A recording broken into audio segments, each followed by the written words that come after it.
साथियों नमस्कार, मैं हूं नीरज पटेल और आप देख रहे हैं नेशनल जनमत। पूर्वांचल के कद्दावर और बड़े नेताओं में शुमार होने वाले रमाकांत यादव, जो आजमगढ़ से 4 बार सांसद भी रहे, एक बार फिर से सुर्खियों में हैं। वजह यह है कि सोशल मीडिया पर एक खबर सर्कुलेट हो रही है जिसके हवाले से ये कहा जा रहा है कि रमाकांत यादव जी ने बयान दिया है कि वो मूर्ति पूजा के विरोधी हैं। इसके अलावा उनके घर पे जो लोग पहुंचे थे युवक, उन्होंने 17-18 युवकों के हाथों से लाल धागा भी कटवा दिया। तमाम सारे समाचार पत्रों और सोशल मीडिया में इस बात को लेकर के रमाकांत यादव जी की आलोचना करने की कोशिश की जा रही है। ये कहने की कोशिश हो रही है कि रमाकांत यादव के बिगड़े बोल।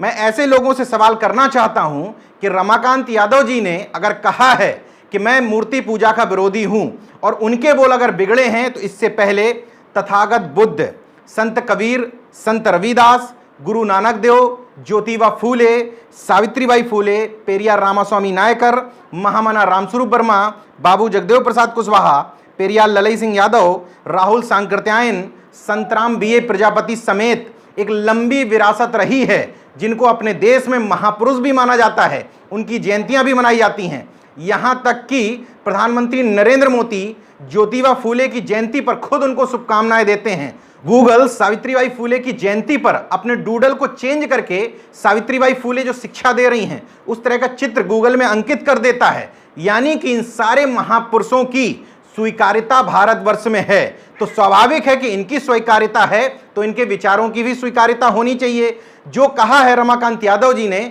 वो तो बहुत सामान्य बात है।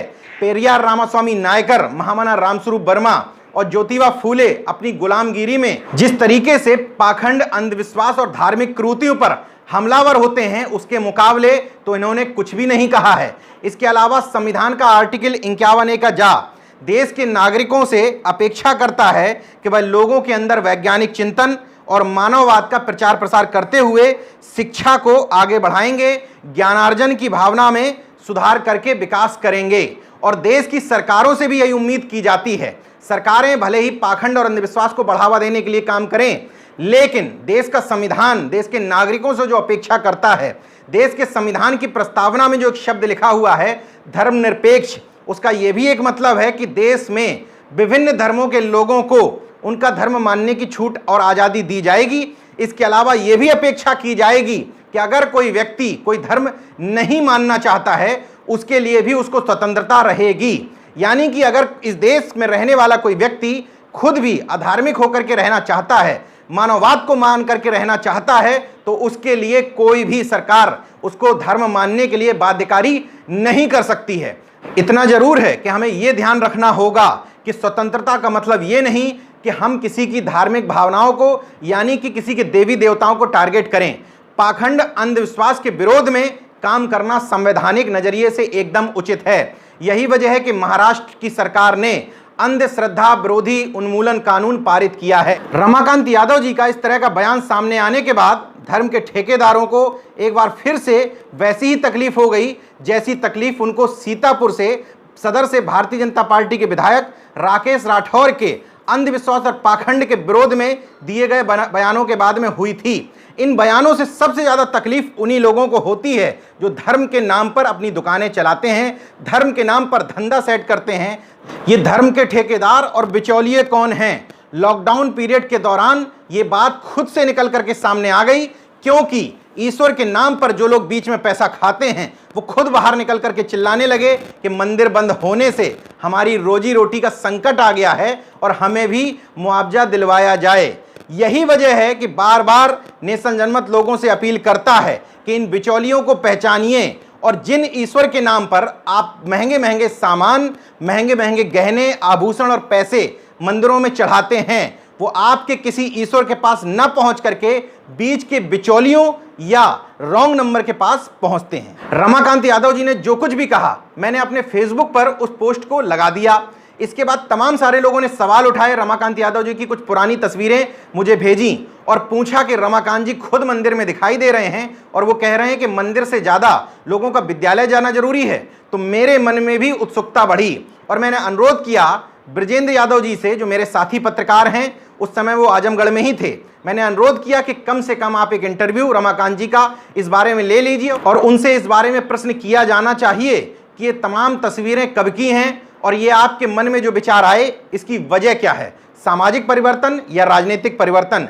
इससे पहले भी ये सवाल उठे थे जब उनके घर में कुछ लोग चंदा मांगने आए थे नवरात्रि के समय में। उन्होंने कहा था कि देवी देवताओं को सजाने से ज़्यादा अच्छा ये है कि मुझसे पैसे ले लो, अच्छे विद्यालयों में शिक्षा ग्रहण करो और अच्छे कपड़े पहनो। तो पूरी बातचीत ब्रजेंद्र यादव जी ने रमाकांत जी से जो की है वो सुन लीजिए। दोस्तों नमस्कार, मैं हूं ब्रजेंद्र यादव।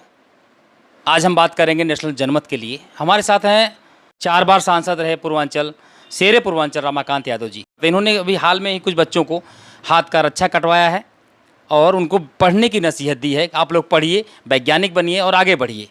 उसके बारे में बात करेंगे। आखिर में इन्होंने ऐसा काम क्यों किया है और क्या समझ के इनकी जो सोच है सामाजिक परिवर्तन की है या राजनीतिक परिवर्तन करना चाहते हैं।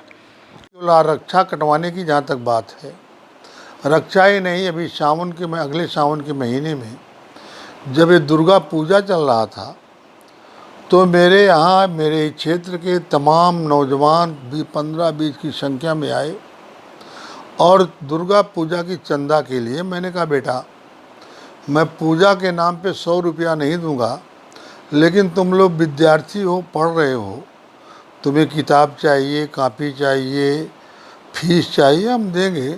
उन बच्चों को मैंने सबको एक एक सेट पैंट और शर्ट का कपड़ा बनवा के दिया, लेकिन 100 रुपया नहीं दिया। मैंने 20-22 हज़ार रुपये का सामान खरीद दे दिया कपड़े लत्ते का। और रक्षा की जहाँ तक बात है, देखिए वो तो बहुत खुली किताब है।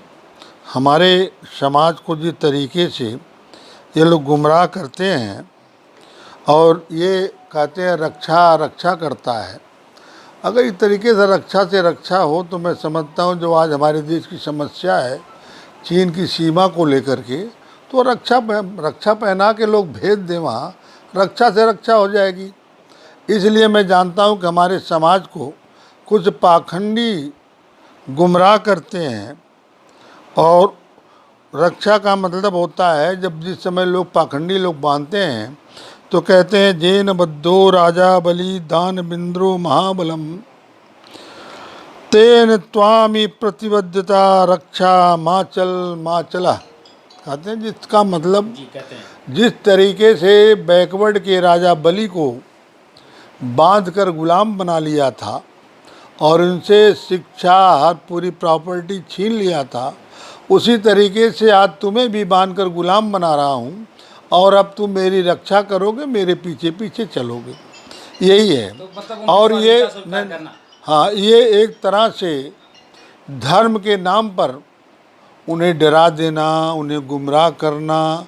और आपने पूछा है राजनीतिक या सामाजिक परिवर्तन, इसको हम लोग इसलिए चला रहे हैं जब तक देश में सामाजिक परिवर्तन नहीं होगा, जब तक हमारे लोग समाज में हर तरह की हिस्सेदारी नहीं पाएंगे, भागीदारी नहीं पाएंगे, और जब तक हम लोग राजनीतिक रूप से, सामाजिक रूप से, आर्थिक रूप से मजबूत नहीं होंगे, तब तक ये समस्याएं जो है लगी रहेंगी। इसलिए हम लोग इसका विरोध शुरू किए हैं कि ये सब छोड़िए, क्योंकि हमारे देश का संविधान भी ये कहता है, आर्टिकल 51A में सीधे सीधे लिखा गया है कि हमारे लोग विज्ञान के लिए, शिक्षा के लिए, तमाम बातों को, मानवतावादी को लेकर, विज्ञान को लेकर हमारे लोग अपने लोगों को प्रेरित करें और उस रास्ते में आगे बढ़े लोग।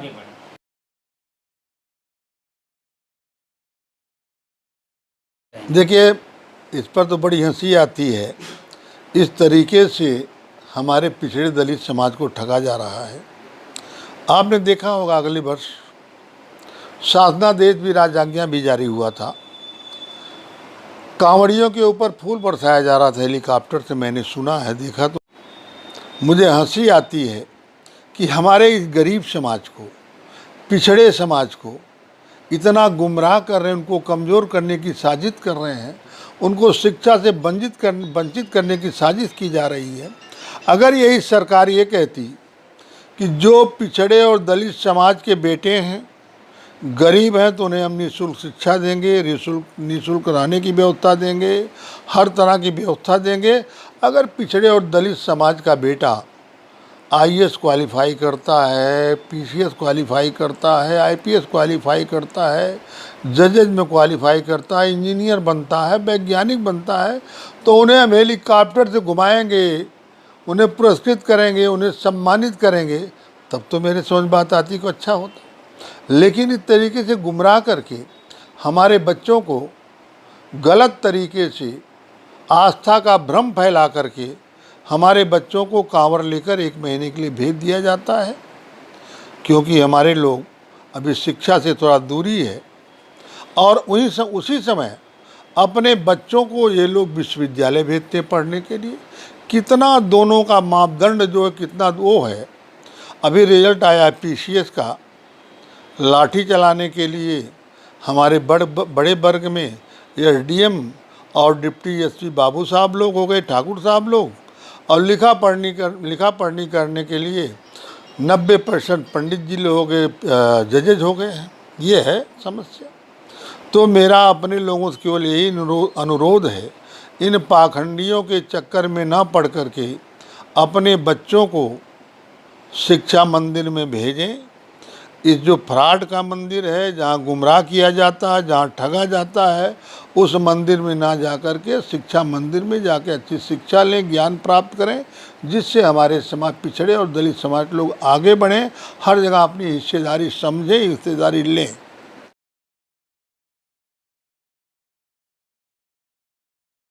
देखिए, वर्तमान सरकार तो मैंने पहले भी कहा कि ये सरकारें हमेशा हमारे समाज को धर्म के नाम पर गुमराह करती हैं, और जो गुमराह करते हैं इनसे तो हमारे लोग पहले भी लड़ चुके हैं।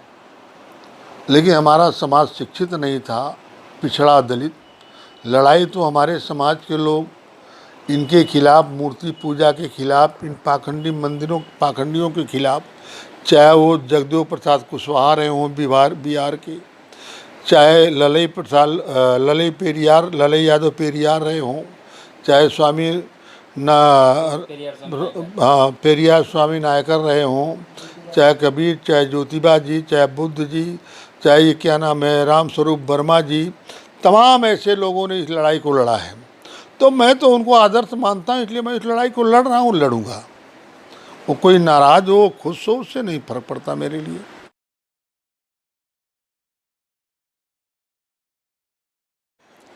हम गौतम बुद्ध को मानने वाले हैं, जगदेव प्रसाद मौर्य को मानने वाले, कुशवाहा को मानने वाले हैं, ज्योतिबा फूले को मानने वाले हैं, राम स्वरूप वर्मा को मानने वाले हैं, रविदास जी को मानने वाले हैं। हम लोग इसकी परवाह नहीं करते हैं कि हमारा राजनीतिक नुकसान होगा या फ़ायदा होगा। हम पहले समाज का हित चाहते हैं। हमें बहुत ज़्यादा एमएलए एमपी बनने की शौक़ नहीं है। हमारी शौक़ को ये है कि हमारे पिछड़े दलित समाज के लोग शिक्षित हों, अपनी हर जगह भागीदारी लें, अपना अधिकार लें, अपने अधिकार पर काबिज हों।